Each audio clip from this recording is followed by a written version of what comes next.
దేవునికి మహిమ కలుగును గాక. కళ్ళుంచుదాం, ప్రార్థన చేద్దాం. Thank you running David. ప్రార్థన చేద్దాం. దేవా, నాతో నువ్వు మాట్లాడుదువు గాక. నువ్వు మాట్లాడితేనే నాకు మేలయ్యా, నువ్వు మాట్లాడితేనే నాకు నెమ్మది. గత 2 దినాల నుంచి మాట్లాడుతూ వస్తున్నావు. ఇక్కడ నిలబెట్టుకున్న మీ దీన దాసుల ద్వారా ఈ 3 దినం పగటి కాల సమయంలో కూడా మరొకసారి మాతో మాట్లాడమని అడుగుదాం. పరిశుద్ధుడా, మహోన్నతుడా, నీకే వందనాలు, నీకే మహిమ, నీకే ఘనత, ప్రభావములు ఆరోపిస్తున్నాం పరమ తండ్రి. మీ దీనదాసులయ్యా, అయినా మీ పనిలో ఒక ఆణిముత్యము వలె వాడబడ్డారు. జీవన్ బాబు గారిని బట్టి మీకు స్తోత్రాలు. మీరిచ్చిన పరలోకపు పిలుపును బట్టి మీకు స్తోత్రాలు. అన్నిటికి మించిన ఆయన వారు పడిన ఆత్మీయమైన ప్రయాసను బట్టి స్తోత్రాలు. వారి విడిచి వెళ్ళిన కుటుంబాన్ని బట్టి స్తోత్రాలు. వారి విడిచి వెళ్ళిన పరిచర్యలన్నిటిని బట్టి స్తోత్రాలు. వారి ముద్రను ప్రభు మిగిలించి మాకు వెళ్ళారయ్యా. ఈ సంవత్సరం ఈ ఉపవాస కూడికల ద్వారా అనేక మంది బిడ్డలు బలపరచబడడానికి వారి మిగిల్చిన సాక్ష్యాన్ని బట్టి నైనా, వారి మిగిల్చి వెళ్ళిన శేష జీవితాలను బట్టి నైనా, మరో ప్రక్క వాక్య సందేశాలను బట్టి బలపరచబడే స్థితినిచ్చినందుకు స్తోత్రాలు. ప్రత్యేకించి పగటి కాల సమయంలో ఇంతవరకు కీర్తనల ద్వారా, వాయిద్యముల ద్వారా, కరముల తట్టి నిన్ను స్తుతించటం ద్వారా, లేచి నిలువబడి స్తుతి ఆరాధన చేయటం ద్వారా కూడా మీ నామమును హెచ్చించుకున్నారు. మీకు స్తోత్రాలయ్యా. అల్పుడనైనా నన్ను మరి జీవన్ బాబు గారు శారీరకంగా లేకుండా తొలిసారి నన్ను ఇక్కడ నిలబెడుతున్నారయ్యా. శారీరకంగా కొంత బాధ వేదన ఉంది, అయితే ఆత్మీయంగా నన్ను కూడా బలపరచండి అయ్యా. కొద్దిసేపు నీ సిలువ చాటును మరుగు చేసుకొని చేరి వచ్చిన బిడ్డలందరితో మీరు మాట్లాడండి ప్రభు. ఆనాటి ఎండవేళ మమ్రి దగ్గర సింధూర వనంలో అబ్రహాము శారాతో మాట్లాడినట్టుగా ఈనాటి ఎండవేళ నీ మందిర ఆవరణములో కూర్చున్న మా అందరితో మీరు మాట్లాడండి అయ్యా. ఆనాటి ఎండవేళ యాకోబు బావి దగ్గర సమరయ స్త్రీతో మాట్లాడినట్టుగా ఈనాటి ఎండవేళ మా అందరితో కూడా మీరు మాట్లాడండి అయ్యా. ఆనాటి ఎండవేళ గొల్గతాలో సిలువలో దొంగతో మాట్లాడినట్టుగా ఈనాటి ఎండవేళ మా గ్రామస్తులందరితో కూడా మీరు మాట్లాడండి. ఆయన నిలబడి ఉన్న మీ దాసుడనైనా నన్ను సిలువ చోటను మరుగు చేసుకొని ప్రతికూలతలన్నీ కూడా మీ స్వాధీన ఆధీనంలో నిలుపుకున్నామని యేసు నామమున అడిగి వేడుకొనుచున్నాము తండ్రి, ఆమేన్. ప్రియులరా, ఇక అటు ఇటు లేచి ఎవరు తిరగరు అని నేను నమ్ముతున్నాను. కారణం ఏంటి అని అంటే, మనం వినబోయేది దేవుని వాక్యం. ఈ లోకానుసారమైన మాటలు వింటూ ఉంటే బాధ, దిగులు, వేదన, లేకపోతే కోపం, అసహనం, ఎదుటి వాళ్ళని ఏమన్నా చేసేద్దాం, లేకపోతే మనల్ని మనం కూడా ఏదో ఒకటి చేసేసుకుందాం అన్నట్టుంటాయి ఈ లోకంలో మాటలు. కానీ దేవుని మాటలు వీటన్నిటి నుండి విడుదలనిస్తాయి. ఆయన మాటలు బాధలో నెమ్మదిస్తాయి. దేవుని వాక్యమే మనల్ని బ్రతికిస్తుంది. దేవుని వాక్యం జుంటు తిని దారాల కంటే మధురమైనది. ఆ దేవుని వాక్యమే కృపా సత్య సంపూర్ణుడిగా మన మధ్య నివసిస్తూ సంచరిస్తూ ఉన్నప్పుడు వాక్యాన్ని కొద్దిసేపు ఈ పగటి వేళ మనం వినటానికి ఇష్టపడదాం. మీరు తెచ్చుకున్న వేద గ్రంథమైన బైబిల్లో తెరుద్దాం. Let us open our Bibles, everybody, to read the scripture. అందరూ కూడా మనందరికి పరిచయమైన మాట, బహుశా ఎన్నో మార్లు చదువుకున్న మాట, 107వ కీర్తన. మనందరికి పరిచయమైన మాట, ఎన్నో మార్లు చదువుకున్న మాట. అందరు దయతో తెరవండి 107వ కీర్తన.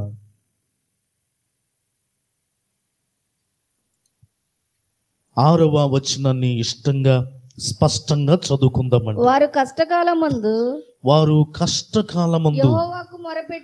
యెహోవాకు మొరపెట్టిరి. ఆయన వారి ఆపదలలో నుండి వారిని విడిపించెను. చాలండి. ఈ చదవబడిన లేఖన భాగం ఇంచుమించు మనందరికీ సుపరిచితమైన వాక్యం అండి.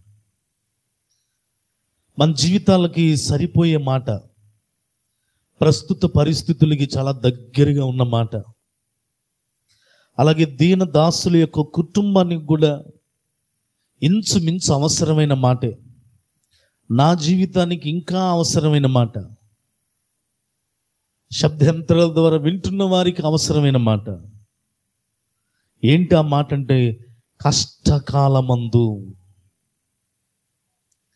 కష్టకాలమందు మనిషి జీవితంలో ఎన్నో కాలాలు వస్తుంటాయి, పోతుంటాయండి.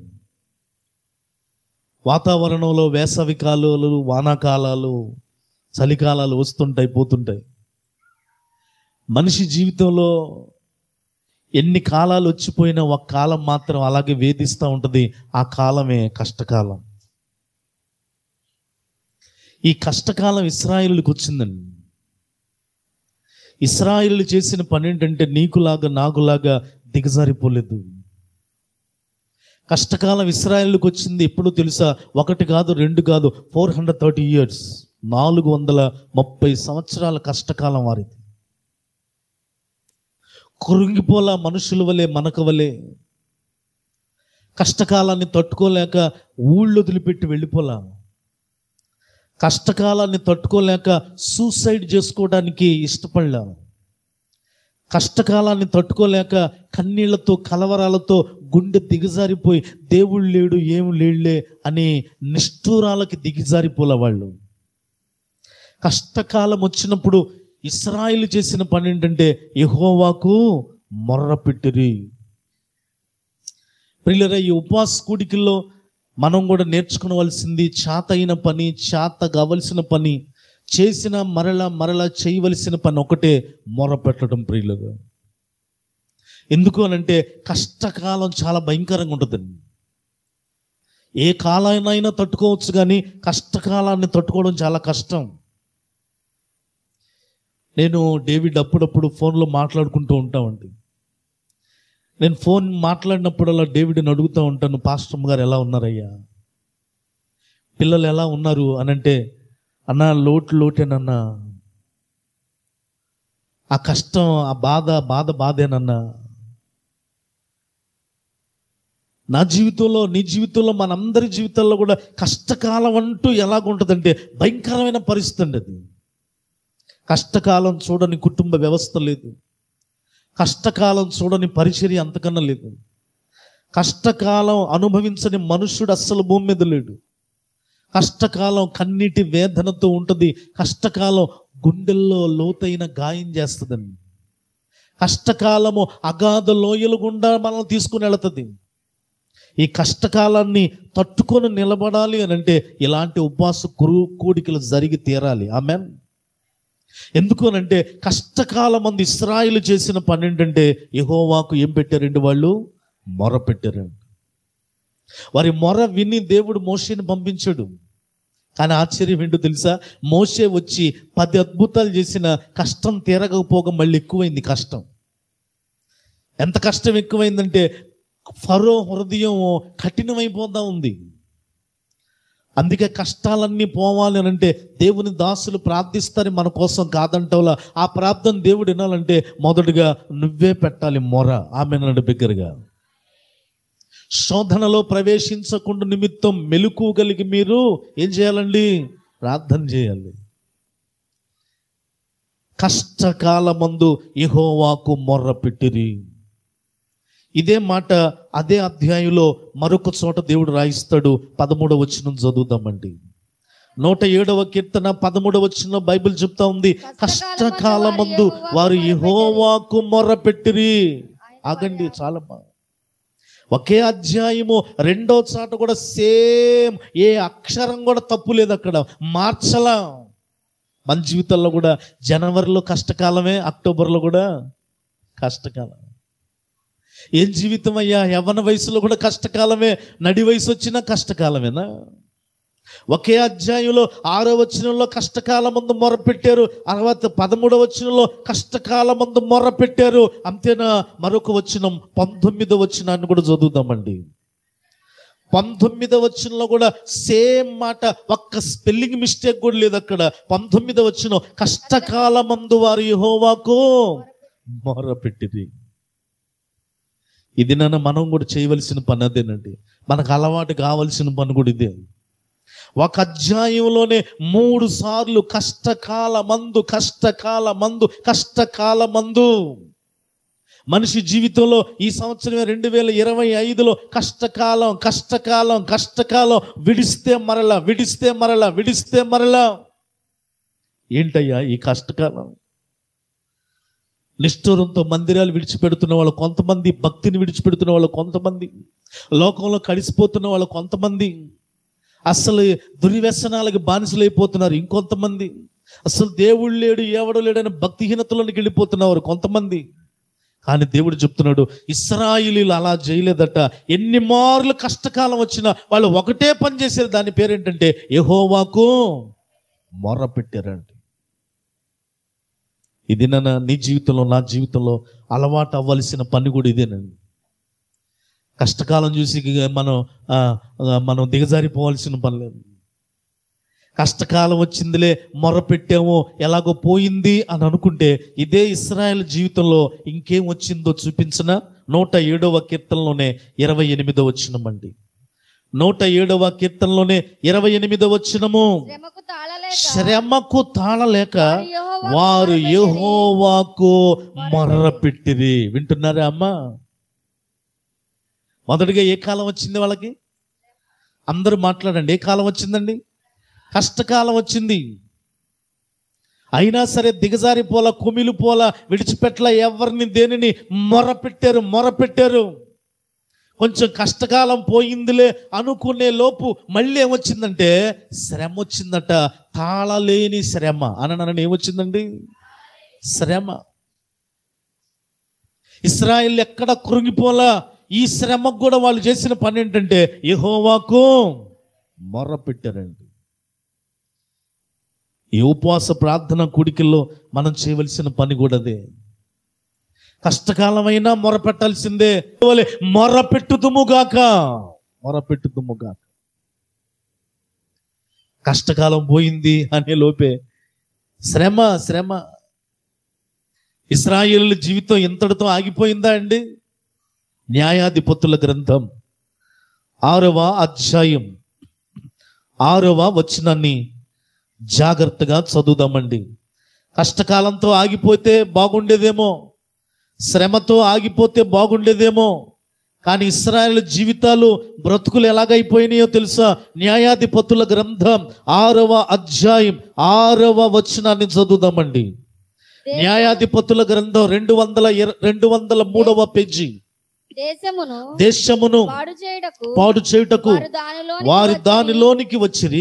ఇశ్రాయేలీయులు మిద్యానీయుల వలన మిక్కిలి హీన దశకు వచ్చినప్పుడు వారు ఏం చేశారంట? యెహోవాకు మొర్రపెట్టిరి. చేతులుండి పైకి స్తోత్రం చెప్దామండి. ఇది 3వ ఇబ్బంది వాళ్ళకి జీవితం. ఒకటి, కష్టకాలం వచ్చింది, యెహోవాకు మొర్రపెట్టారు. 2, తాళలేని శ్రమ వచ్చింది, యెహోవాకే మొరపెట్టారు. 3వదిగా మిద్యానీయుల వలన మిక్కిలి హీన దశకు వచ్చారట. అబ్బా, ఏ దశమ్మా? మామూలు దశ కాదు. మామూలు హీనమైతే పర్లా, మిక్కిలి హీన దశ.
సంద్రములను దాటించిన ఆ యెహోవాను స్తుతించెదము. హల్లెలూయా, స్తుతి మహిమ ఎల్లప్పుడు దేవుని స్తుతించెదము. హల్లెలూయా. ప్రియులరా, ఇశ్రాయేలుల జీవితంలో మూడవదిగా వాళ్ళు ఏ దశకు వచ్చారంటే మిక్కిలి హీన దశకు వచ్చేసారట. అబ్బా, ఎవరి మూలాన వచ్చారండి? మిథ్యానీయుల వలన.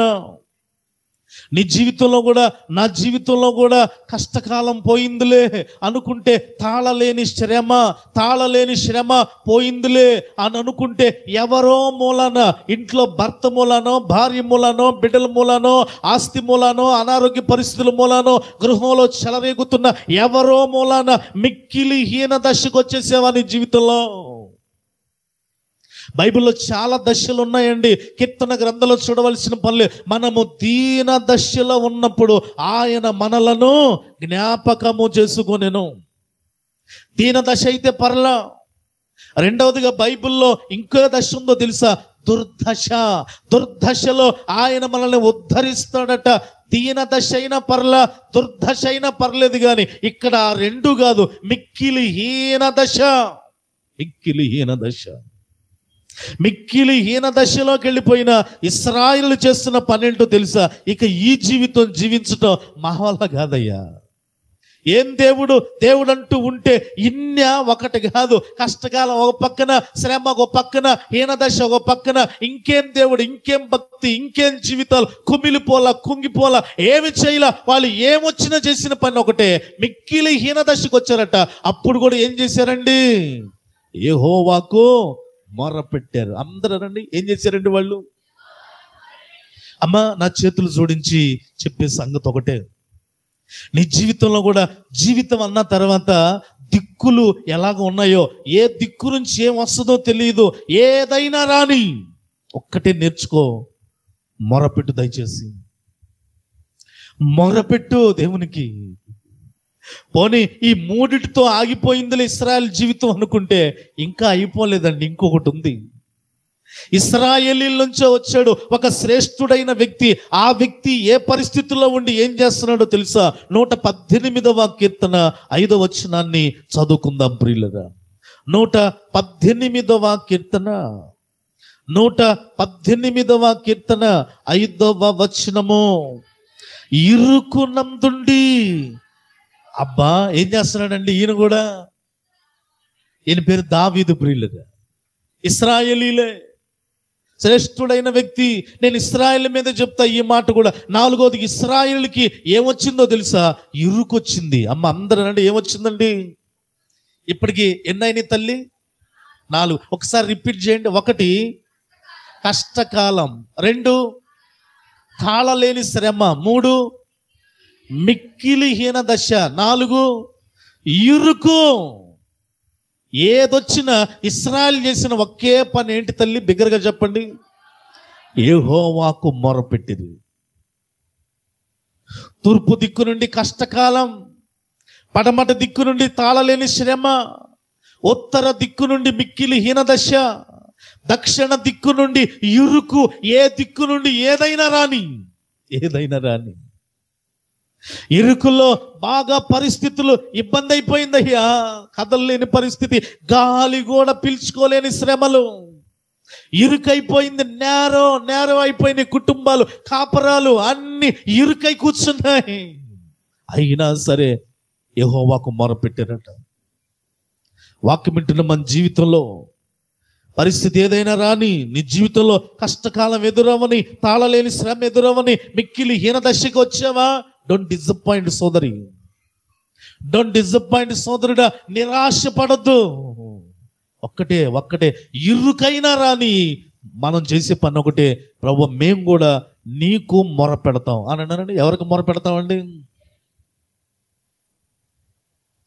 ఒక భక్తుడు ఏమన్నాడంటే, ఇప్పుడున్న వాళ్ళందరికీ ఈమెయిల్స్ ఎక్కువ ఉన్నాయండి. ఏ మెయిల్స్ అండి? ఈమెయిల్. మీ ఫోన్ పని చేయాలంటే ఈమెయిల్ కావాలి.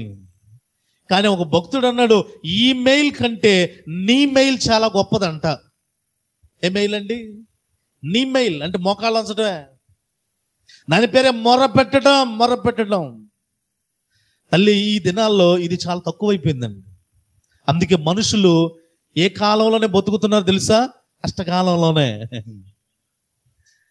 మొరపెట్టడం కొదువైపోతున్న దినాల్లో శ్రమలు పోవడం వల్ల, ఇరుకులు పోవడం వల్ల, మిక్కిలి హీన దశలోంచి బయట ఎందుకు పట్టడం లేదు తెలుసా? మన జీవితంలో కొదువు ఒక్కటే, మొరపెట్టడం మన వల్ల కావటం లేదు ప్రియులారా. ఈ ఉపవాస కూడికల్లో ముగింపు దినాన పగటి వేళ మనం ఒక తీర్మానం చేసుకుందాం. ప్రభువా, ఏదైనా రాని నేను కూడా మొరపెట్టుదును గాక. మొరపెట్టి తేలాలమ్మా. ఇంక వేరే దారి లేదు. ఇంక మీకు బాగా అర్థమయ్యే భాషలో చెప్పాలంటే ఇంక వేరే దిక్కు లేదు. ఆమెన్ చెప్పండి. ఇంక వేరే దిక్కు లేదు. ఇక దేవా, నీకే నేను మొర పెడతాను. ఇప్పుడు దేవుడు చేసిన పని ఏంటో తెలుసా? మొర పెట్టినప్పుడట ఇశ్రాయేలీలందరిని కూడా వారి ఆపదల నుండి విడిపించను.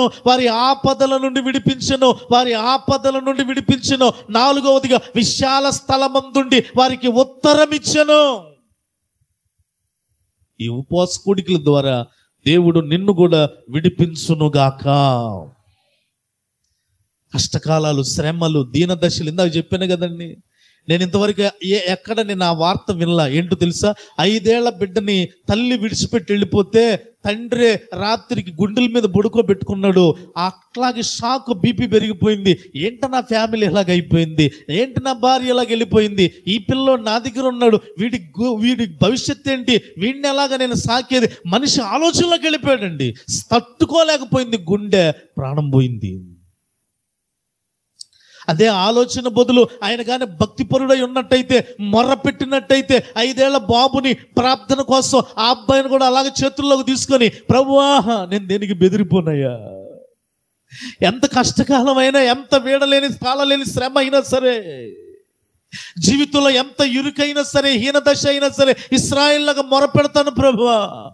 ఆ బిడ్డ 2 రోజులు శవంతో గడిపేవాడు కాదేమో ప్రియులారా.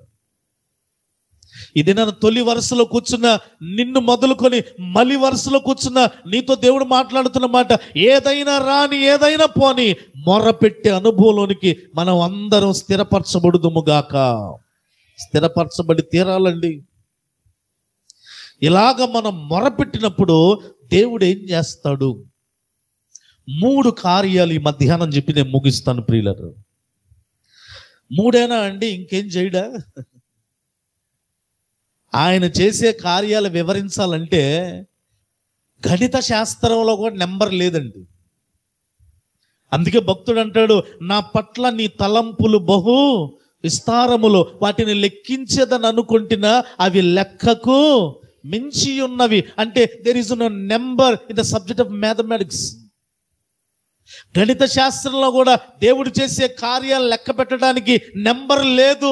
అన్ని కార్యాలు చేయగలడు ఆయన. కానీ మధ్యాహ్నము మనం అన్ని వినలేం గనక 3 కార్యాలు మీ ముందు ఉంచుతానండి. ఆ 3 కార్యాలు కూడా ఒక్క యోబు గ్రంథంలో నుంచే మీ ముందు ఉంచాలని నేను ఆశపడుతున్నాను.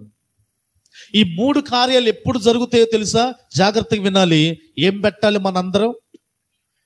అమ్మ అందరూ చెప్పండి, ఏం పెట్టాలి?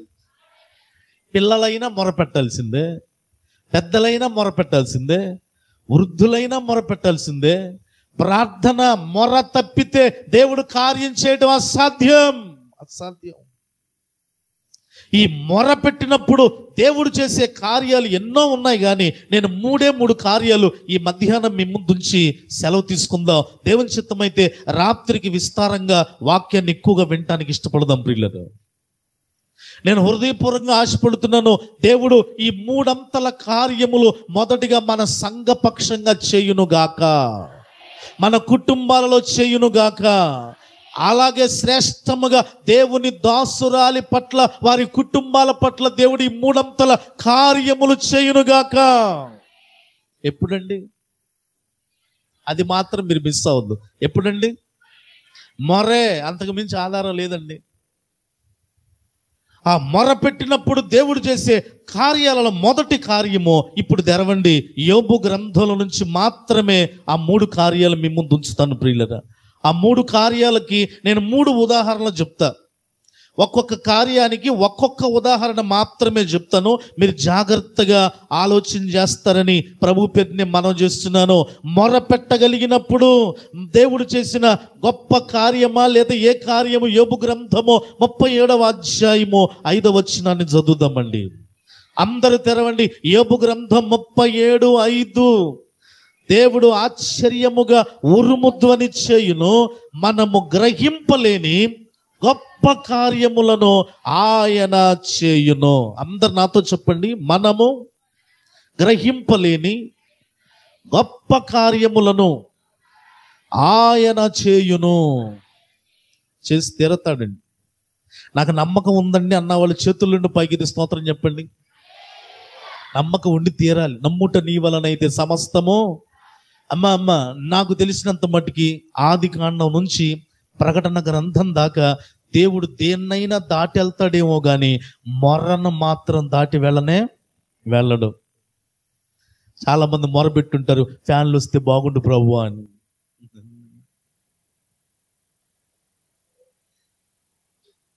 ఆపేస్తారా అది?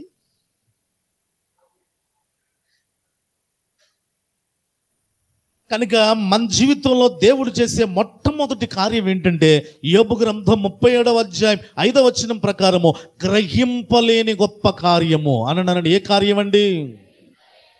దయగల వారిపై దయ చూపించును, కఠినుల ఎడల వికటము చూపును. దయగల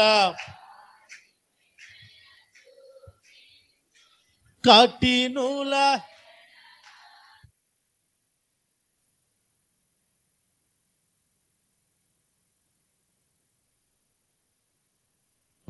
గర్విష్ఠుల యొక్క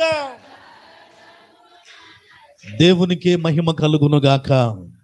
కనుక మనం మొర్ర పెట్టినప్పుడు దేవుడు చేసే మొట్టమొదటి కార్యం ఏంటంటే గ్రహింపలేని గొప్ప కార్యం. ప్రియులరా, ఇలాంటి కార్యాలు రుచి చూడలేక చాలా మంది వేదన పడుతున్నారండి. ఇదైనా నువ్వు నమ్మగలిగితే, ఇదైనా నువ్వు మొర్ర పెట్టగలిగితే, ఇదైనా దేవుని పాదాలు పట్టుకొనగలిగితే, ఆయన నీ జీవితంలో, నా జీవితంలో, మన జీవితంలో, గ్రామ జీవితంలో, సంఘ జీవితంలో, కుటుంబ జీవితాలు, అన్నిటికి మించి ఆధ్యాత్మిక జీవితాల్లో ఆయన చేసే కార్యం ఏంటంటే గ్రహింపలేని గొప్ప కార్యం. ప్రియులరా, ఇది ఎలాగా ఉంటది? గ్రహింపలేని గొప్ప కార్యం అంటే ఎలాగా ఉంటది? 114వ కీర్తనలోనికి ఒకసారి రండి ప్రియులరా. 114వ కీర్తనలోనికి ఒకసారి వస్తే గ్రహింపలేని కార్యాన్ని ఎలా మనం గుర్తుపట్టగలం? గ్రహింపలేని కార్యం అంటే ఎలాగుండొచ్చు, ఎలాగుంటది? ఒక్కొక్క ఉదాహరణ, ఒక్కొక్క మాటకి నేను మీ ముందు ఉంచుతాను. 114వ కీర్తన 8వ వచనాన్ని చదువుతారా అమ్మా? ఆయన బండను నీటి మడుగుగాను, చెక్కుముకి రాతి బండను నీటి ఊటలుగాను చేయువాడు. ఆమె నన్ను బిగ్గరగా. గ్రహింపలేని గొప్ప కార్యం అంటే ఎలాగుంటదంటే చెక్కుముకి రాతి బండను నీటి ఊటగా మారుస్తాడట. ఏ బండ అండి అన్నాడు? ఏ రాతి బండ? చెక్కుముకి రాతి బండను నీటి ఊటగా మారుస్తాడట. ఇది గ్రహింపలేని గొప్ప కార్యం. ఇందులో గ్రహింపలేని గొప్ప కార్యం ఎక్కడుందండి అని అంటారేమో. జాగ్రత్తగా వినండి ప్రియులను. చెక్కుముకి రాయి ఇంగ్లీష్లో ఏమన్నారంటే ఫ్లింట్ అన్నారండి దాన్ని. చెక్కుముకి రాయి ఒక చేత్తో పట్టుకొని ఇంకో చేత్తో ఇంకో రాయిని పట్టుకొని రెండు కలిపి కొడితే ఏమొస్తుంది? చూసారా? మీకు కూడా అర్థమైపోయింది. చెక్కుముకి రాయిని ఈ చేత్తో ఒక రాయి, ఈ చేత్తో ఒక రాయి పట్టుకొని రెండు ఇలా ప్రెస్ చేస్తే వాటిలోంచి ఏమొస్తాయి? నిప్పురవ్వలు వస్తాయి. అంతవరకు నీకు నాకు తెలుసండి. దేవుడు ఒక్క మాట రాయించాడు అని అంటే బైబిల్లో చాలా లోతైన అర్థాలు ఉన్నాయి. అందుకే బైబిల్ అర్థాన్ని చేసుకోవడం చాలా కష్టం. ఈ బైబిల్ చరిత్రకి ఆధారం. ఆమె నడు బిగ్గరగా. ఈ బైబిల్ సైన్స్కి ఆధారం. ఆమె నడు బిగ్గరగా. ఈ బైబిల్ పురావస్తు శాస్త్రాలకి ఆధారం, ఆమెనండి బిగ్గరగా.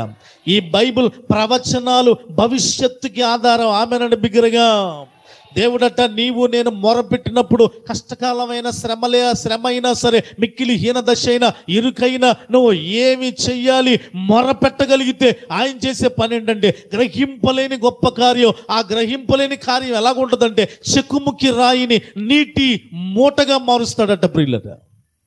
చెక్కుముక్కి రాయి పట్టుకుంటే నిప్పురవలు వచ్చేదాకా వెళ్ళావు, కానీ దాన్ని పట్టుకోవాలంటేనే ట్రైనింగ్ కావాలి. ఈ భూమి మీద దేశాలందరి దగ్గర ఇప్పుడైతే మంచి మంచి ఆయుధాలు ఉన్నాయండి, కానీ చరిత్ర చెప్తుంది భూమి మీద ఉన్న దేశాల దగ్గర ఒక్క ఆయుధం కూడా లేని రోజుల్లో, అంటే కనిపెట్టలే ఇంకా. ఒక బాంబు లేదు, ఒక కత్తె లేదు, ఒక విల్లు లేదు, ఒక బాణం లేదు, ఏ మిషన్ గన్లు లేవు, బాంబులు లేవు. మరి ఎలాగా అంటే ఒక దేశం ఇంకో దేశం మీదకి యుద్ధానికి వెళ్తారంటే ఈ చెక్కుముక్కి రాళ్ళు పట్టుకొని యుద్ధానికి వెళ్ళేవాళ్ళు అంట. ఈ చెక్కుముక్కి రాయిని కూడా పట్టుకోవాలంటే సంవత్సరం పైగా ట్రైనింగ్ తీసుకుంటారట. దీన్ని జాగ్రత్తగా పట్టుకుపోతే ఈ వేళ్ళు, ఈ మణికట్టు చేతులు అమాంతరం కట్టి పక్కన పడిపోతాయట. అంత పదును కలిగిన రాయి చెక్కుముక్కి రాయి అండి. ఆ ట్రైనింగ్ తీసుకున్న వాళ్ళనే ఆ దేశం వాళ్ళు ముందలు పెడతారట, సైనికుల చేతుల్లో పెట్టి శత్రువుల మీద ఒక్కొక్క చెక్కుముక్కి రాయిని ఇలాగ ఇసురుతా ఉంటే ఆ చెక్కుముక్కి రాయి వెళ్ళిపోయి శత్రువుల కడుపులను చీల్చుకుంటూ వెళ్ళిపోద్దట, చచ్చిపోతారు శత్రువులందరూ. అంత పదును కలిగిన రాయి చెక్కుముక్కి రాయి అండి. ఇలా అయినట్ట దేవుడు ఏ ఓటగా మారుస్తాడట? నీటి ఓటగా మారుస్తాడండి. నన్ను మాట్లాడనివ్వండి. ఇశ్రాయేలుకి 4 వచ్చినట్టుగా కష్టకాలం అనే చెక్కుముక్కి రాయి, శ్రమ అనే చెక్కుముక్కి రాయి, మిక్కిలి హీనదశ అనే చెక్కుముక్కి రాయి, ఇరుకు అనే చెక్కుముక్కి రాయి చీల్చేయటానికి శత్రువు మనం విసురుతున్నాడు. మిథ్యానీయుల ద్వారా విసురుతున్నాడు, నీ సొంత వాళ్ళ ద్వారా విసురుతున్నాడు. అవడంలా కష్టకాలానికి బతుకులు చీలిపోతున్నాయి, శ్రమకి కడుపులు చీలిపోతున్నాయి, మిక్కిలి హీనదశకి కాపరాలు చీలిపోతున్నాయి, ఇరుకుకి ఆధ్యాత్మికమైన జీవితాలు చీలిపోతున్నాయి, ప్రార్థనా జీవితాలు చీలిపోతున్నాయి, ఆరోగ్యాలు చీలిపోతున్నాయి, ప్రేమలు చీలిపోతున్నాయి, సమాధానాలు చీలిపోతున్నాయి, కుటుంబాలు చీలిపోతున్న పరిస్థితుల్లో మొరపెట్టి నిజమే, సాతానోడు ఇసిరిన మాట వాస్తవే చెక్కుముక్కి రాయి, కానీ నువ్వు పెట్టేవు చూసావా మొర, నువ్వు పెడుతున్నావు చూసావా మొర. ఆ మొర దేవుని సన్నిధికి చేరి ఆ విసరబడిన కష్టకాలం అనే శ్రమ అనే మిక్కిలి హీనదశ అనే ఇరుకనే చెక్కుముక్కి రాయి నీ దగ్గరికి రాగానే దేవుడట దాన్ని నీటి బొట్టుగా మార్చి కింద పడేశాడట. చప్పలు కూడా బిగ్గరగా దేవుని నామమున మైతో. అందుకే మనిషి జీవితంలో ఎవరుండి తీరాలి తెలుసా? దేవుడు ఉండి తీరాలి. ఆమెన్. కారణం ఏంటంటే చెక్కుముక్కి రాయికి చీల్చగలిగిన పదును కలిగిన ఇలాంటి రాయిని ఆపటం నా వల్ల కాదు ప్రియులరా, నీ వల్ల కానీ కాదు ప్రియులరా. ఇలాంటి రాళ్ల వంటి పరిస్థితులు నీటి ఓటలుగా మార్చబడాలంటే నీవు నేను చేయవలసిన పని ఒక్కటే, మొర పెట్టాలి. అమ్మ అందరూ అంటే ఏం పెట్టాలండి? సాతానుడు ఎప్పుడు మనకేం వేస్తాడంటే ఎరేస్తాడు. ఏం వేస్తాడు? ఎరేస్తాడు. ఆ ఎర నుండి తప్పించబడాలంటే మనకేముండాలి? మొర ఉండాలి. అనండి. సాతానుడు వేసేది ఎర, మనం చేయాల్సింది మొర. ఆ మొరను చూసి దేవుడు చేసేది ఏంటంటే గ్రహింపలేని గొప్ప కార్యము. గ్రహింపలేని గొప్ప కార్యం. నేను ఒక చిన్న విషయం చెప్తాను, మీరు అపార్థం చేసుకోవద్దు, అర్థం చేసుకోండి ప్రియులను. నేను చూశాను, నేను ఆ సాక్ష్యాన్ని విన్నాను. బహుశా మీరు కూడా చూసుంటారు పేపర్లో, టీవీలో. ఒక 2-3 సంవత్సరాల క్రితం అండి, వైజాగ్ బీచ్లో సాయంత్రం 6 గంటలకి ఒక చక్కటి వివాహం కానీ చక్కగా చదువుకున్న, చూడటానికి చాలా బాగున్న ఒక యవ్వనస్తురాలు వచ్చి కూర్చుంది. మనందరం అనుకున్నట్టు అక్కడ వాళ్ళు అందరూ అనుకున్నారట ఈ అమ్మాయి బీచ్కి వచ్చిందంటే ఈ బీచ్ చందాలు చూడటానికి వచ్చి ఉంటుంది అనుకున్నారండి అందరూ. అని ఆ అమ్మాయికి తెలుసు 6 గంటలకు వచ్చి కూర్చుంది, అరగంట నుంచి తచ్చిట్లాడుతుంది. ఎందుకంటే 6 అంటే జనం బాగా ఫుల్గా ఉన్నారు, ఇంకో గంట ఆగితే జనం వెళ్ళిపోతారు కనుక పలచబడిద్ది, వెంటనే సముద్రంలో దూకి చచ్చిపోదామని వచ్చింది ఆ అమ్మాయి. ఎందుకంటే అంత సముద్రంలో దూకి చచ్చిపోవడానికి కారణం ఏంటి? అదుగో కష్టకాలం అనే చెక్కుముక్కి రాయి. తాళలేని శ్రమ అనే చెక్కుముక్కిరాయి అమ్మాయి మీదకి ఇసరబడింది. మిక్కిలి హీనదశ అనే చెక్కుముక్కిరాయి, ఇరుకు అనే చెక్కుముక్కిరాయి ఆమె మీదకి ఇసరబడింది. కానీ యవ్వనస్తురాలు, ప్రార్థన జీవితం లేదు ఆ అమ్మాయికి, మొరపెట్టే అనుభవం లేదు ఆ అమ్మాయికి. అందుకే చచ్చిపోదామని వచ్చింది. కానీ జరిగిందేంటో తెలుసా? మూలిగే నక్క మీద ఏం పడిందంట? తాటికే పడ్డట్టుగా ఈ అమ్మాయే చచ్చిపోదామని వచ్చింది. ఆ వైజాగ్ బీచ్లో ఫోటోగ్రాఫర్లు ఉంటారంట, ఇప్పుడు కూడా 10 మంది దాకా ఉంటారట. వాళ్ళ పనే అదంట. వాళ్ళు లోకల్ వెళ్ళిపోయేసి ఆ ఫోటోలు తీయమంటారా, బాగా తీస్తాం, మీ ఫోన్లో కన్నా మా దగ్గర బాగా వస్తాయి, 10 నిమిషాల్లో మీకు ప్రింట్లు కూడా ఇచ్చేస్తాం అని ఫోటోగ్రాఫర్లు ఉంటారట బీచ్లో. ఆ ఫోటోగ్రాఫర్ల 10 మంది కళ్ళు ఈ అమ్మాయి మీద పడ్డాయండి. అసలుకే జీవితంలాగైపోయింది. ఎందుకు వచ్చింది ఆ స్థితికి అంటే లోకానుసారంగా ఉన్న పరిస్థితులే. భక్తి లేకపోతే ఇలాంటి పరిస్థితులు వస్తాయి. అందుకే నా చేతులు జోడించి మనం చేస్తున్నాను, డోంట్ మిస్అండర్స్టాండ్, దయచేసి అపార్థం చేసుకోవద్దు. ప్రత్యేకించి యవ్వన కుమార్తెలు, యవ్వన బిడ్డలు, అనుభవం లేకపోతే సాతాను ఎర్రలోకి వెళ్ళిపోతావు నువ్వు.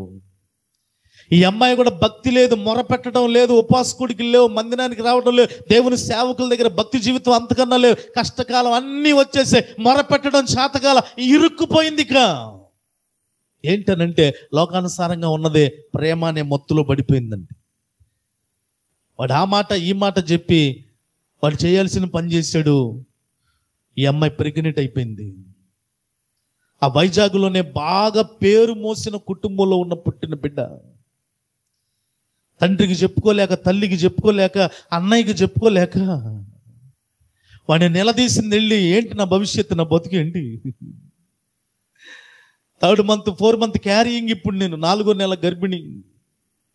ఏంటి అని అంటే చెక్కుముక్కి రాయి లాంటి మాటలు విసిరాడండి. నేనేనా, నేను ఇంకెంతమందితో వెళ్ళావో? కడుపు చీల్చేసిన చెక్కుముక్కి రాయిలాగా వాడి మాటలతో ఈ అమ్మాయి హృదయం చీలిపోయిందండి.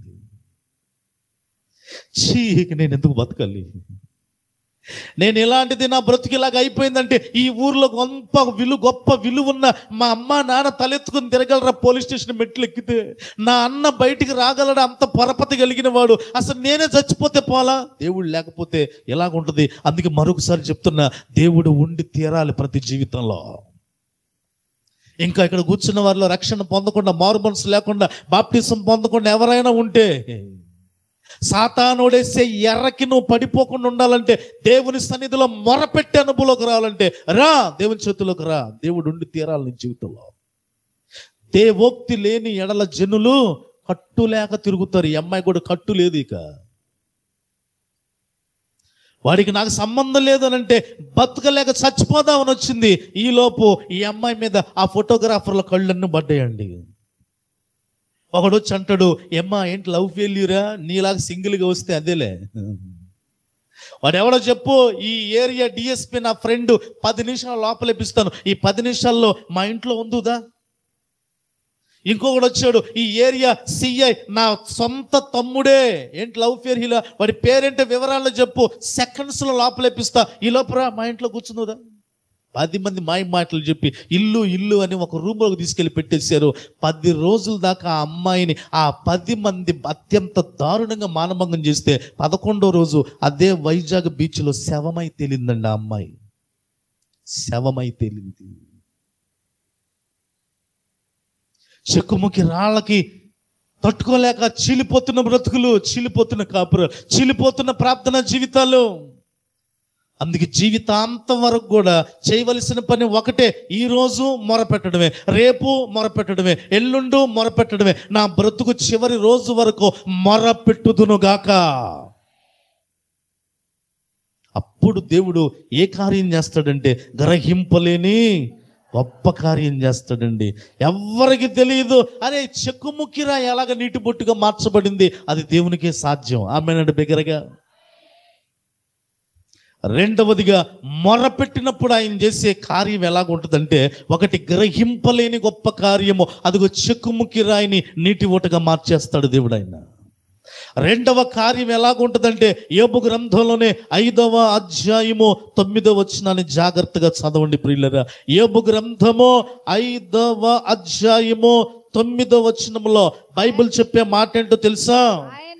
ఆయన పరిశోధింపజాలని మహాకార్యములో. చాలండి, దేవునికి స్తోత్రం చెప్పండి ఇంకోసారి.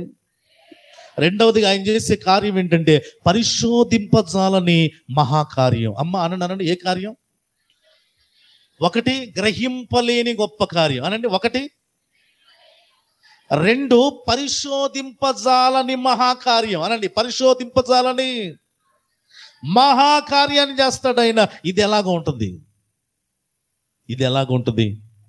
నేను 3 కార్యాలకి 3 ఉదాహరణలు మాత్రం చెప్తాను. పరిశోధింపజాల అంటే ఇక పరిశోధించడానికి కూడా ఊహకు అందట్లా, సైంటిస్టులకు కూడా అందదు ఇది.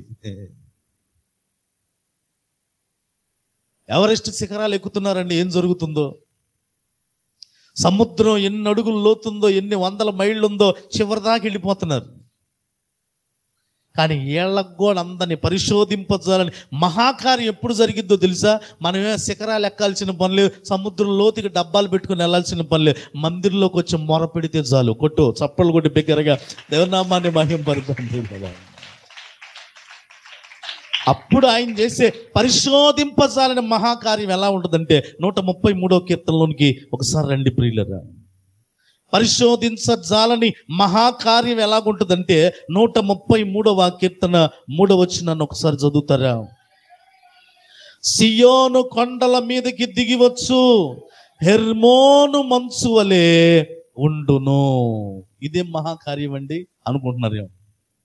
చెక్కుముక్కి రాయిని నీటి ఓటగా మార్చడం ఎంత గొప్ప కార్యమో. ఇప్పుడు ఇక్కడ 2 కొండలు కనపడ్డాయి. మొదటి కొండ సియోను కొండ, రెండో కొండ హెర్మోను కొండ. అమ్మ మాట్లాడండి, ఏ కొండ? ఒకటి ఏ కొండ? రెండో కొండ. ఇప్పుడు దేవుడు చేసిన పని ఏంటంటే హెర్మోను కొండ మీద ఉన్న మంచునంట సియోను కొండ మీదకి తీసుకొచ్చాడు. ఇది మహాకార్యం, పరిశోధింపజాలని మహాకార్యం. ఎలా సాధ్యం అండి? ఇది ఎలా మహాకార్యం అవుతుంది? ఆ కొండ మీద ఉన్న మంచుని ఈ కొండ మీదకి తీసుకొస్తే మహాకార్యం అంటారు ఏంటండి అనుకుంటారా? వినండి అట్టయితే. నేను ఇజ్రాయెల్ దేశం వెళ్ళినప్పుడు అండి, వినండి, ఈ సియోను కొండకి హెర్మోను కొండకి మధ్య బస్సులో ఇటు ఒకసారి వెళ్ళాను, ఇటు ఒకసారి వచ్చాను. ఎందుకంటే వెళ్ళి రావాలి కదా. 2 సార్లు తిరిగాను అటు ఇటు బస్సులో. 2 సార్లు తిరిగినప్పుడు నాకు ఒక విషయం కనపడింది స్పష్టంగా. ఏంటో తెలుసా? హెర్మోను కొండకి సియోను కొండకి మధ్య దూరం 407 కిలోమీటర్లు వచ్చిందండి. ఎన్ని కిలోమీటర్లు తల్లి? 407 కిలోమీటర్లు. నాకు డేవిడ్ లైవ్ లొకేషన్ పెట్టాడు నేను ఇక్కడికి రావడానికి, కరెంట్ లొకేషన్. నేను మా ఇంటి దగ్గర నుంచి బయలుదేరేటప్పుడు నేను ఇక్కడికి రావడానికి ఆ ఎన్ని కిలోమీటర్లు అని చూస్తే 82 కిలోమీటర్ల పైన వచ్చింది. ఇప్పుడు హెర్మోను కొండ నుంచి సియోను కొండకి ఎంత దూరం అంటే 407 కిలోమీటర్లు. బాగా ఆలోచన చేయండి. ఈ చర్చి దగ్గర నుంచి మీ ఇల్లు పక్కన ఉందేమో, మీ ఇంటికి మంచును మోసుకొని వెళ్ళగలవా? పోనీ మీ ఇల్లు ఎక్కడుందో, 2వ వీధిలో ఉందో, పక్కన ఉందో, లేకపోతే ఎక్కడుందో, ఇక్కడే ఉన్నావు, పోనీ 10 కిలోమీటర్ల అవతల ఉన్నావు, పోనీ 20 కిలోమీటర్ల అవతల ఉన్నావు, ఇంటి పక్కనే ఉండొచ్చు. ఎక్కడి నుంచి అయినా సరే మీ ఇంటి దగ్గర నుంచి మంచు పట్టుకొని చర్చికి రాగలవా? ఎందుకని? ఏమ్మా, ఎన్ని కిలోమీటర్లకి? పక్కనున్నా కూడా చేతిలో మంచు ఉండదండి. కానీ బైబిల్ చెప్తుంది 407 కిలోమీటర్ల దూరంలో ఉన్న హెర్మోను కొండ మీద ఉన్న మంచునంట కరిగిపోనివ్వకుండా, ఆవిరైపోకుండా అలాగే తీసుకొచ్చి ఏ కొండ మీద పెట్టాడు తెలుసా? సియోను కొండ మీద పెట్టాడు. చప్పట్లు కూడా బిగ్గరగా దేవునామాన్ని మహింపరుద్దామండి. ఇదే పరిశోధింపజాలని మహాకార్యం. దేవునికి స్తోత్రం చెప్పండి. ఏ కార్యం అండి ఇది?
ఆ మొరపెట్టినప్పుడు దేవుడు చేసే కార్యం ఏంటంటే పరిశోధింపజాలని మహాకార్యం చేస్తాడండి. ఆ పరిశోధింపజాలని మహాకార్యమే ఎంత దూరమైనా సరే 407 కిలోమీటర్లైన మంచు ఆవిరైపోకుండా, మంచు కరిగిపోకుండా సియోను కొండ మీదకి దేవుడు తీసుకొచ్చాడు. చప్పలు కూడా బిగ్గరగా దేవుని నామాన్ని మహింపరుద్దాం.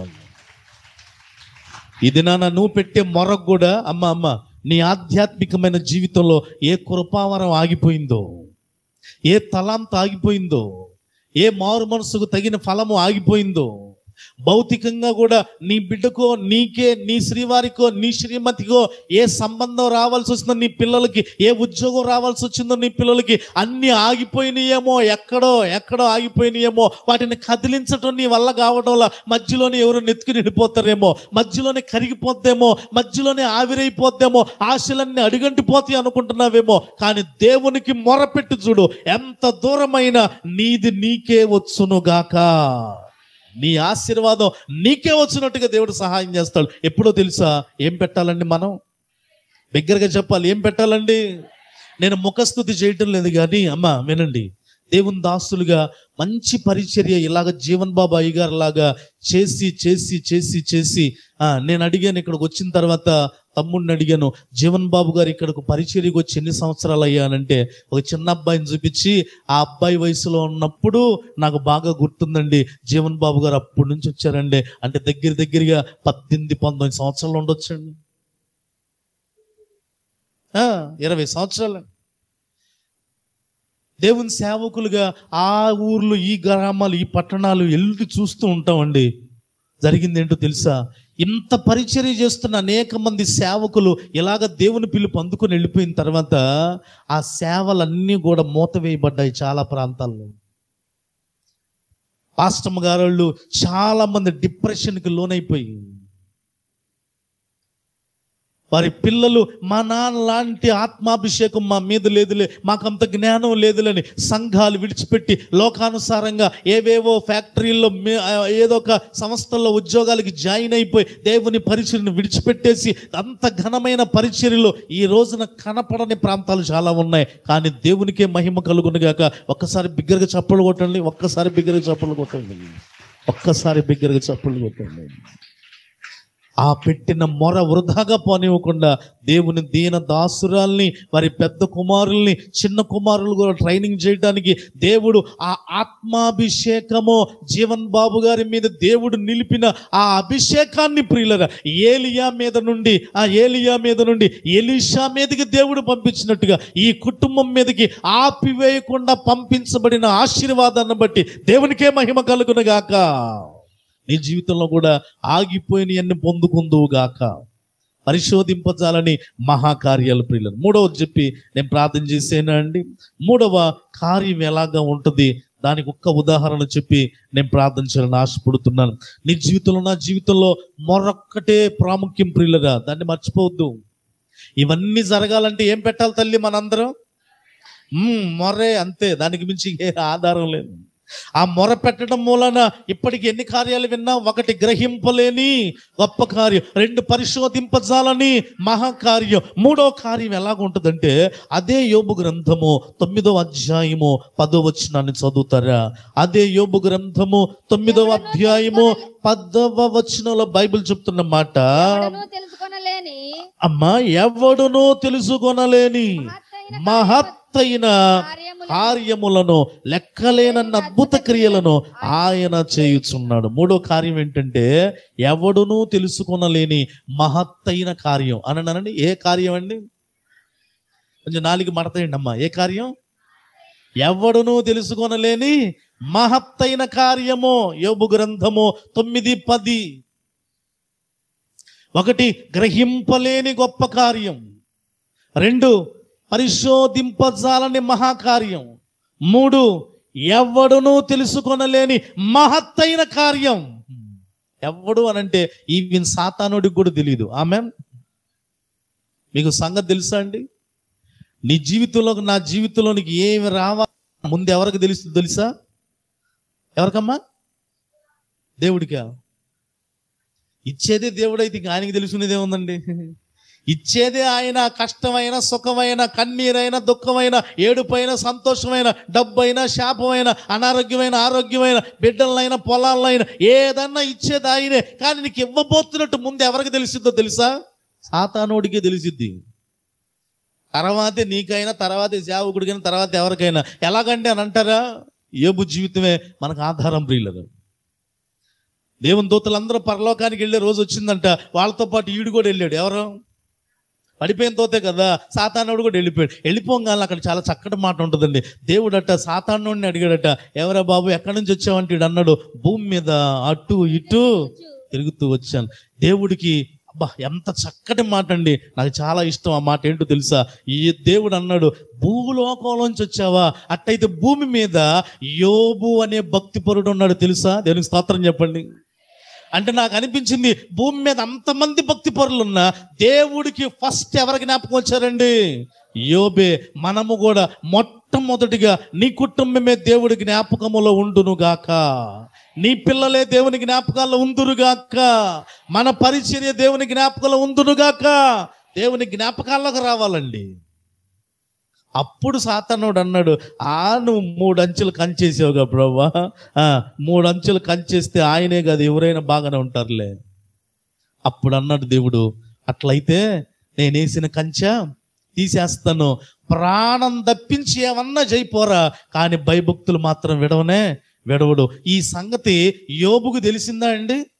తెలియలా. షాక్ అయిపోతున్నాడు. ఒక్కొక్క రోజు పిల్లలు చచ్చిపోతుంది, ఒకే రోజు అన్ని పోతుంటే. కానీ సాతానుడికి మొదటగా తెలిసింది. అందుకే నీ జీవితంలో ఏవి రావాలన్నా కూడా, ఏవి పోవాలన్నా, దేవుడిచ్చేది దేవుడు తీసేసేది మొట్టమొదటి ఎవరికి తెలుస్తుంది? సాతానుడికి తెలుస్తుంది. కానీ ఇక్కడ అంటాడు దేవుడు, ఈవెన్ వాడికి కూడా తెలియదు నేను చెయ్యబోయే మహత్తైన కార్యం. ఎందుకో తెలుసా? నువ్వు అంతగా మొరపెట్టావు. దేవునికి స్తోత్రం చెప్పండి. సాతానుడు కూడా ఇక వెళ్ళిపోయాడు. ఇక వాడు వినటానికి, వాడు ఉండటానికి యోగ్యతగా, నీ మొర అంత బలంగా ఉంది గనక సాతానుడికి కూడా తెలియదు, ఎవడునూ తెలుసుకొనలేని మహత్తైన కార్యాలు నీ జీవితంలో నేను చేస్తాను అంటున్నాడు. ఇలాంటి కార్యములో ఈ పరిచర్యలో దేవుడు చేయునుగాక. దీనదాసరాలు వారి పిల్లల జీవితాల్లో దేవుడు చేయునుగాక. చేరి వచ్చిన మనందరి జీవితాల్లో కూడా దేవుడు చేసి తీరతాడండి. ఎప్పుడండి? ఎప్పుడు మొర పెట్టాలండి. మొరపెట్టి తీరాలి. ఎవ్వడును తెలుసుకోలేని మహత్తైన కార్యాలు నా వ్యక్తిగత జీవితంలో కూడా అండి. గతంలో వచ్చినప్పుడు మరి నేను సాక్ష్యం చెప్పుంటాను. నా జీవితంలో ఇవన్నీ నేను అనుభవించి చెప్తున్నా. ఎక్కువగా నాకు నేర్పే సంగతులన్నీ నా అనుభవంలో ఉంటేనే వాటిని నేను ఎల్లడిపరుస్తానికి ఇష్టపడతానండి. ఎక్కువ దేవుడిచ్చే నాకు ఇచ్చే సందేశాలు నేను అలాగే సిద్ధపడతాను. ప్రభువా, ఇది నా జీవితంలో లేనప్పుడు నేను ఎలా చెప్పగలను? నేను అనుభవించినప్పుడు దీని గురించి ఎలా ప్రకటన చేయగలను? హైదరాబాద్ చూడకుండా హైదరాబాద్ చార్మినార్ బాగుంటుంది, సాగర్ బాగుంటుందంట, ట్యాంక్ బండ్ బాగుంటుందంట అన్నాను అనుకోండి. ఎవరన్నా లేచి, ఇంతకు నువ్వు హైదరాబాద్ వెళ్ళావు పాస్టర్ గారు అని అడిగాడు అనుకో, నేను ఎప్పుడు వెళ్ళలేదయ్యా అని అంటే నేను చెప్పేదానికి ఏమన్నా విలువ ఉందా?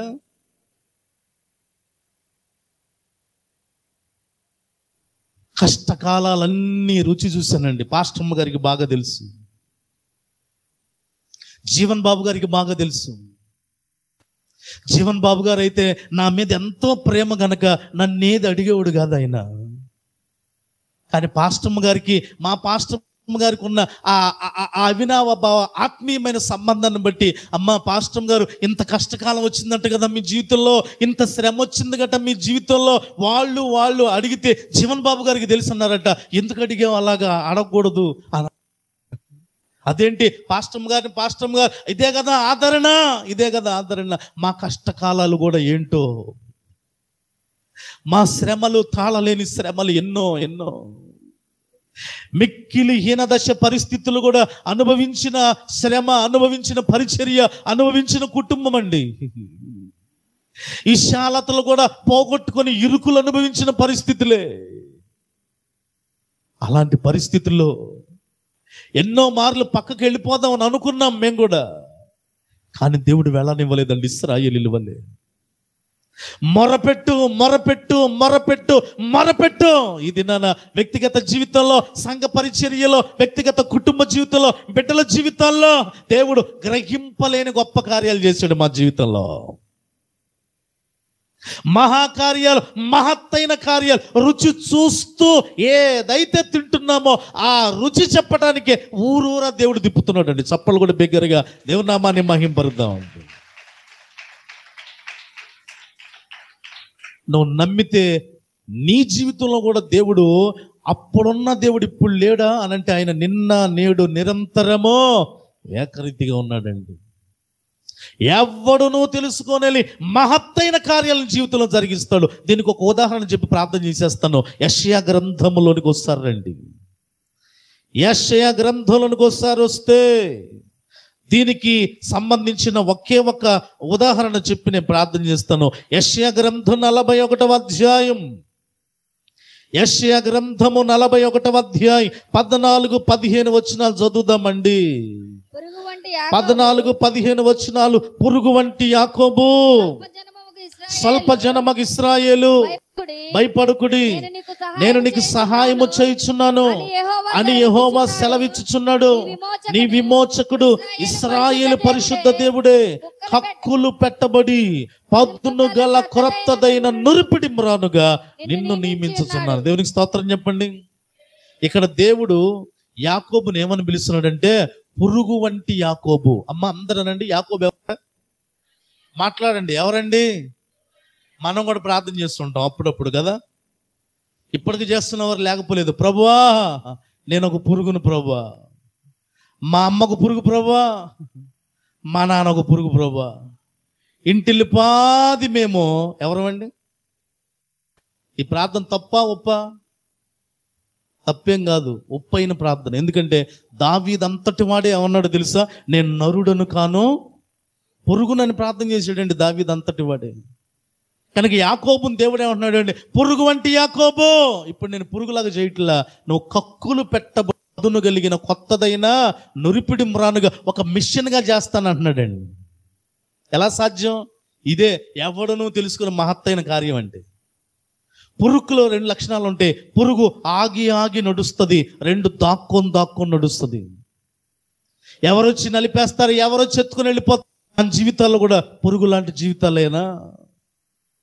ఆగి ఆగి దాక్కొని ఒక నెల దేవునితో నడిస్తే ఇంకో నెల దేవునితో సరిగ్గా నడవలేని పరిస్థితి. ఒక వారం దేవునితో ప్రార్థన చేస్తే 2వ వారం దేవునికి దూరం అయిపోయిన పరిస్థితులు. ఒక పాప సమస్య తీరిందనుకుంటే 2వ పాప సమస్య మొదలయ్యే పరిస్థితి. కానీ పురుగు లాంటి మన బ్రతుకులట కక్కులు పెట్టబడి పదును కలిగిన కొత్తదైన నురిపిడి మ్రానుగా మారుస్తాడు. ఈ మిషన్ ఎలాంటి మిషన్ అంటే, వినండి, కొండలకి సొరంగం వేసే మిషన్ ఈ మిషన్.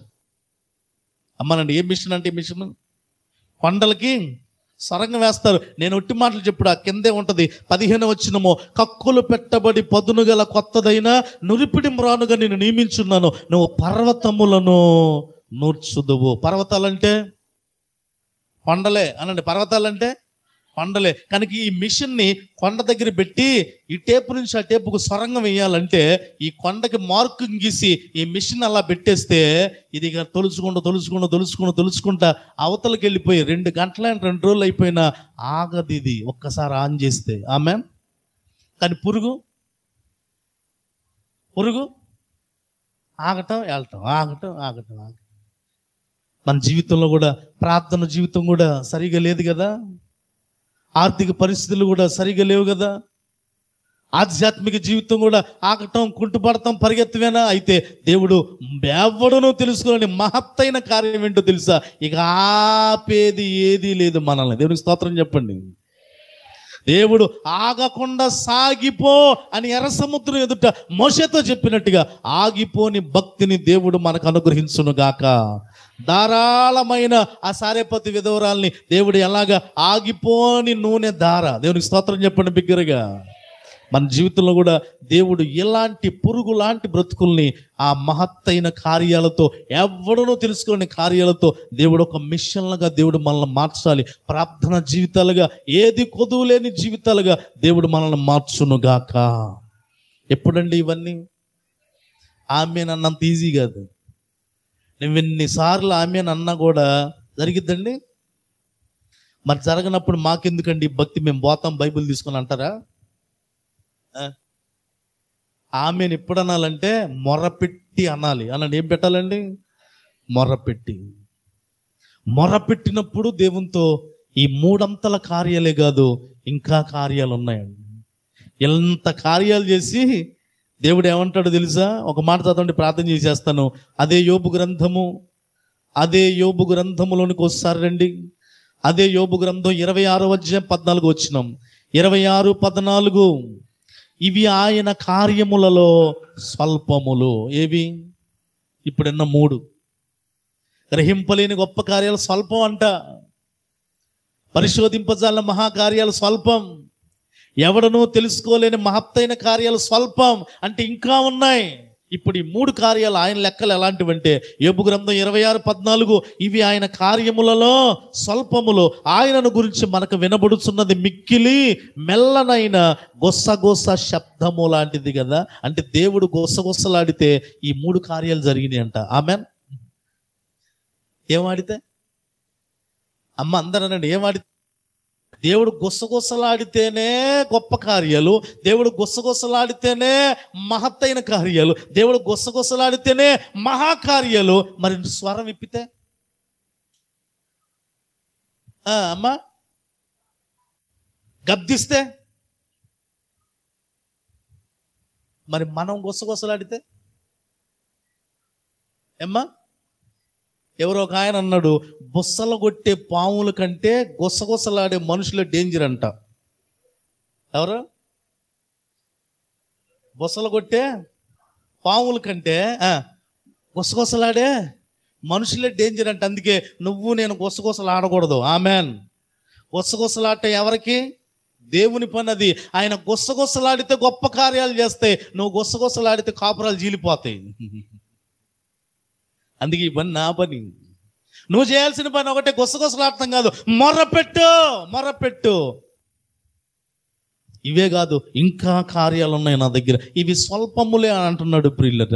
అందుకే అమ్మ వినండి, నా వైపు చూస్తూ, మోసగాడయుండి మోసంతో అన్ని సంపాదించుకున్నాడు, కానీ మనసులో ఏమి లేదు, ఆయనకి నెమ్మది లేదు. మొర్రపెట్టడానికి ఒక్కడు మిగిలిపోయాడు. ఎక్కడ? ఎబ్బోకు రేవు దగ్గర. మారిపోయింది ఆ రాత్రి. గొప్ప కార్యం, మహాకార్యం, మహత్తైన కార్యం ఎవరికి తెలియదు. రాత్రికి రాత్రి యాకోబు ఎలా మారిపోయాడు తెలుసా? ఇశ్రాయేలుగా. చప్పట్లు కొట్టు బిగ్గరగా దేవునామాన్ని మహింపరుద్దాము. దేవా, ఈ 3 అంతల కార్యాలు నా జీవితంలో, సంఘ జీవితంలో, భక్తి జీవితంలో, పిల్లల జీవితంలో మీరు జరిగిస్తారని మేము మొర్ర పెట్టడానికి ఇష్టపడుతున్నామని పైకి లేచి నిలబడదాము. అట్టి కృప దేవుడు దయచేయను గాక. పైకి లేచి నిలబడండి అందరూ. Everybody let us stand.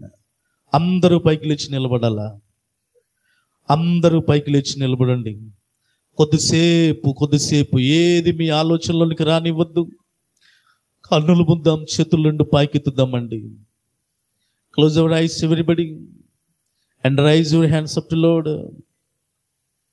And then let us open our eyes to talk with our mighty and lovely Jesus.